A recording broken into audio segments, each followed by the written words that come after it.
Welcome to the Rim Break Rodeo. We hope this video helps. In this video, I will explain how to make pesto sauce. Start with fresh basil, about 2 cups, for that vibrant green color and aromatic flavor.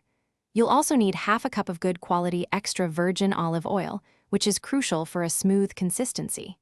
Don't forget 1/3 cup of pine nuts, 2 cloves of garlic, and half a cup of grated Parmesan cheese. These simple ingredients combine to create a truly delicious sauce.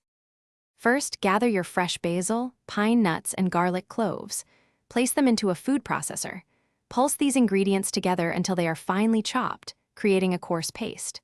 Next, with the processor running, slowly drizzle in the extra virgin olive oil. This step helps emulsify the sauce, making it wonderfully smooth. Finally, add the grated Parmesan cheese and pulse just a few more times to fully incorporate it. The consistency of your pesto is key.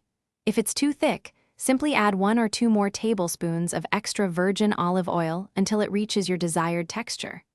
Conversely, if you prefer a thicker sauce, start with slightly less oil. Always taste your pesto and adjust the seasoning with a pinch of salt and a dash of freshly ground black pepper. You want a sauce that coats your pasta beautifully. To keep your homemade pesto fresh, transfer it to an airtight container.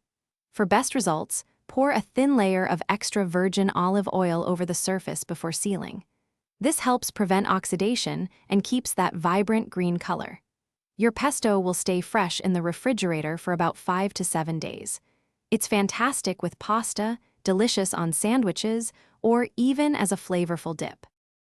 Thanks for watching. Consider subscribing if we helped you.